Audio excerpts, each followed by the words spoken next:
In this video, I'll take a photo walk with a 40 euro telephoto lens.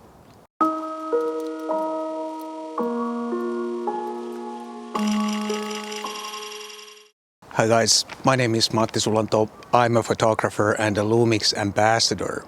And in this video, I'm gonna be using this old Canon zoom lens from 1973.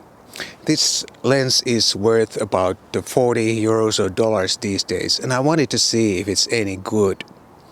And I'm here about 40-minute drive east from Helsinki in a small town called Porvoo, and I'm on a top of a hill, and there's a really nice view here to the old town, and I'm gonna take my first picture here, and let's talk about the lens after that.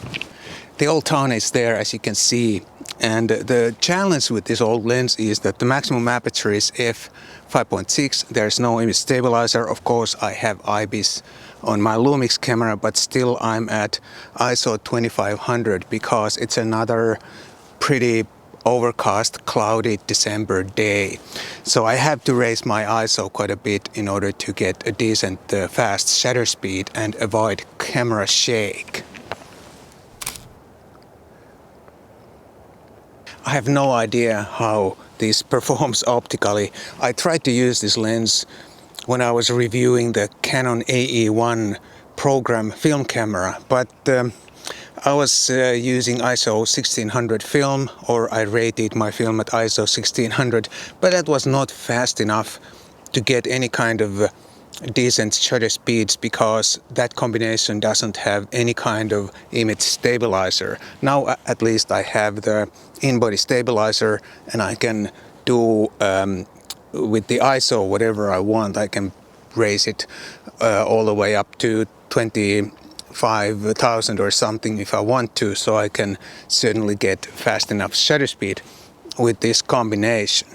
I'm gonna head to the old town because it's really pretty, one of the oldest old towns in Finland, and it's pretty even on a cloudy December day like today. But before I go, I want to take at least one picture of these beautiful pine trees on top of this hill, and I think I found my composition back there. I'm gonna aim through those two pine trees, and they're gonna frame my picture horizontally, and I think it's gonna look quite pretty. I'm gonna use 100mm focal length, f8, 1/60th of a second, and ISO 6400. It's incredibly dark here. Here's another little bit lower angle to the old town that is now behind me, and I like the frozen water in the foreground, and I'm just gonna take one more picture here before I head more towards the old town. Let's see what comes out. Alright, I'm at f11, 120mm focal length, ISO 2500 and 1/200 of a second exposure time. I really like the frozen water in the foreground. Let me tell you a bit about this lens. This is the Canon FD 100-200 f5.6 telephoto zoom lens from 1973. And this is one of the early Canon zoom lenses. Not the first one though. Canon had zoom lenses already in the 60s. And the first version of this lens also came out in 1966. And it looks awfully similar to this one. And I suspect that this is just another version of the 1966 model. This one has different lens coatings and the newer FD mount. The one from 1966 has the Canon FL mount that Canon used before the FD mount. There's that boat or small ship behind the bridge in the river back there, and it looks pretty. I'm gonna see if 200mm is enough to get a shot of that boat. Yeah, it looks like 200mm is a little bit short. I would need something like maybe 300 to make it better, but I'm gonna grab it anyway. I'm at 200mm f8, 1/200 of a second, ISO 2500. Oh yes, and my camera today is the Lumix S1, and that's because I have a suitable adapter to mount this lens on the Lumix S1. I would have taken also one of my Micro Four Thirds cameras, but unfortunately I don't have a suitable adapter to mount the FD lens on any of my Micro Four Thirds Lumix cameras. Manual focusing is so incredibly easy on a digital camera, but on a film camera, on a manual focus film camera, it's not that easy if you have a slow lens, a lens that has a slow maximum aperture. Back in the film days, back in the manual focus film days, a bright lens was very useful also for focusing, not only for low light photography.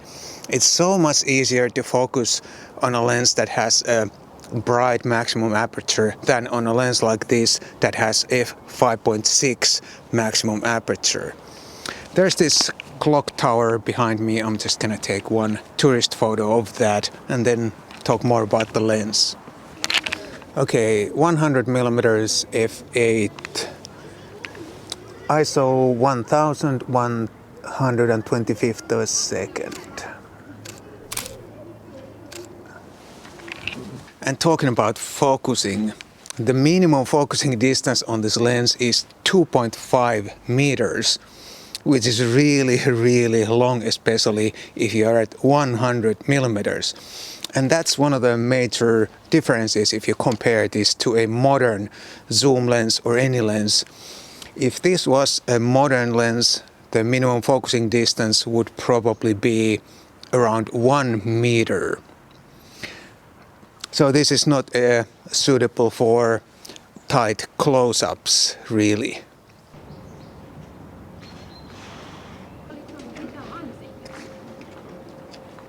This is so-called pump zoom. You use the same ring for both focusing and zooming, which is very handy on a manual focus lens. You can do both zooming and focusing without changing your grip on the lens.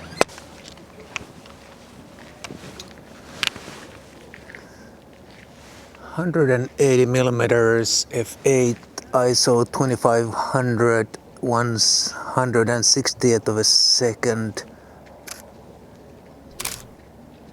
Yes. I've had pretty good fun using this old Canon zoom lens that I have on loan from camerastore.com. And also when I look at the optical quality, it doesn't look that bad. I haven't seen any of the pictures on a big screen yet, but when I look at them on the back of my camera, they look pretty decent. And I think a lens like this could be an excellent, very low budget option for someone looking for a telephoto reach and if you don't mind focusing manually. And especially if you mount this on a Micro Four Thirds camera, you will get 200 to 400 equivalent angle of view. Not bad for $40 or euros.